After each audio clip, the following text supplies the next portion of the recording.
Well, when world leaders gather this December for the UN Conference on Climate Change, they could take a significant first step in putting a lid on greenhouse gas emissions, a bold initiative that's being greeted in this country with mixed reaction.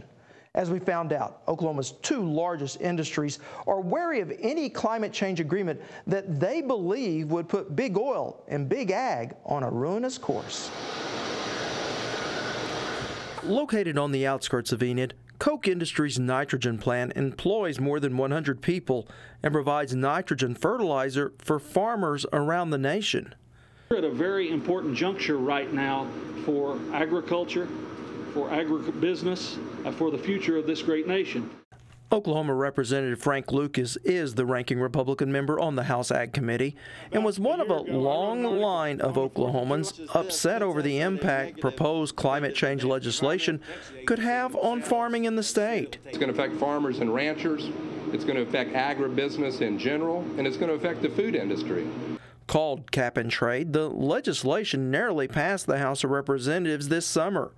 Under the bill, if an industry like Koch exceeds a federal cap on emissions, they must either cut production or purchase unused emission credits from other industries in a trade. We're all in support of clean energy. We're all in support at this podium of protecting our environment. But this is not the way to go about it. A common sentiment in farm country, despite the fact that under the House bill, agriculture is exempt from meeting any of the new standards. The problem being, though, agriculture is an energy-intensive enterprise dependent not just on fuel, but fertilizers made from fuel. The bill dramatically increases the taxes on energy at the production point, refineries, power plants. What does that mean? It means the cost of not only producing fertilizer, a major input in production agriculture, but the cost of everything we do will go up under this bill. The price of gasoline, the price of diesel, the price of electricity, not only at your work or at your place of business, but in your home. Well, I think the major concerns at this point are going to be the relative impacts on different types of ag producers.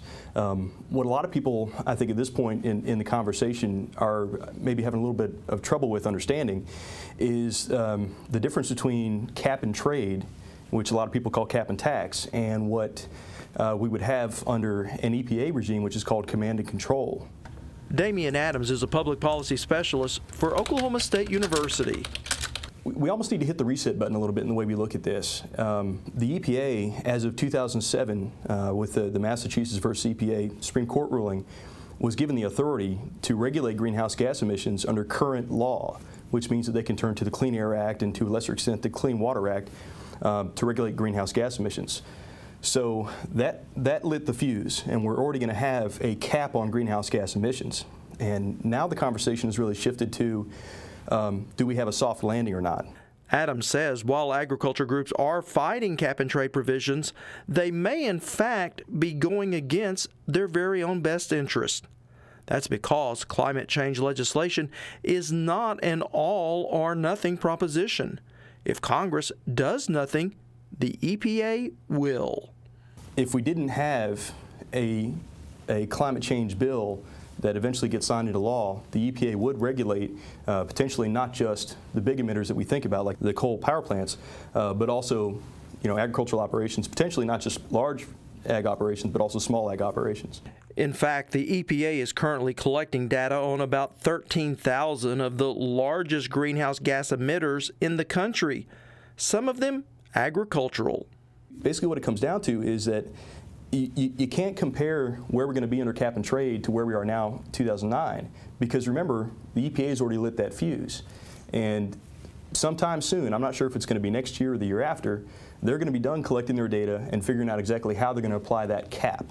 And historically, the so-called command and control approach is 7 to 8 times more costly to the regulated entities and ultimately to society than a cap and trade type system would be. Under cap and trade, farmers will be able to sell offsets that they've earned through good environmental practices to industries exceeding their limit on greenhouse gases, something the U.S. Secretary of Agriculture Tom Vilsak says will revitalize rural America.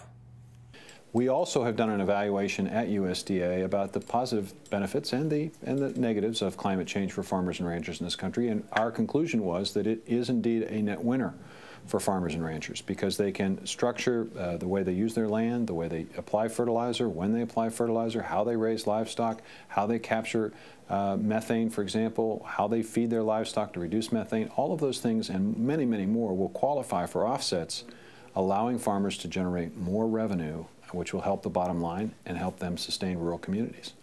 So even if cap and trade does turn out to be the lesser of two evils in farm country, it too has winners and losers. What may be good for wheat farmers could be bad for farmers growing cotton.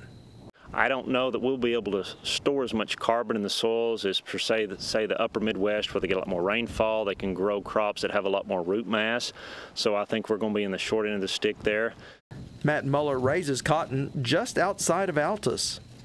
The expenses we're fixing to incur, we either going to have to dramatically be paid more for the food we grow for you and your family, more for the clothes on your back, or it's all going to be produced overseas in developing countries who will probably be getting a pass on this. So China and Brazil will probably be growing your food and your fiber. So we could be moving our farming industry offshore like we've seen manufacturing go. Most definitely. Okay. Does that concern you? Yes, it concerns me because I've seen all the food-related scares we have in this country. We have, I think, one of the best food safety systems in the world, and yet things still happen. When we outsource all that to overseas countries, I don't think we can hire enough inspectors to get all our food inspected and make sure it's safe coming into this country, given the track record. China can't even make toys that are safe. I don't really want them making our food either. And clearly, a lot of farm groups are going to lose out. You know, if you're in cotton, if you're in beef cattle, you're probably going to lose. If you're in, you know, if there aren't a lot of dairy farms in Oklahoma, but if you're a dairy farm in Oklahoma, you're probably going to lose. However, you know, if you're in wheat, if you're in corn, if you're in oilseed, you're probably going to win out under this proposal. And the reason is, you know, because of the opportunities for changing your production practices, the costs associated with those, and how much greenhouse gases can be sequestered. And it just so happens that if you're in cotton, there's not a lot of opportunities. You're fairly energy intensive, and so you're going to see your prices go up. If you're in wheat, you can make some changes, make a little extra money, and you're going to be better off. Possibly. While the U.S. House has passed its climate change legislation, the Senate has not. Oklahoma Senator Jim Inhofe sits on the Senate committee the bill must pass through and has opposed any type of regulation at every turn. Yet the former committee chair is now in the minority, and the Senate version could well turn out to be more stringent than the House bill, ensuring that the debate over global warming will just keep heating up.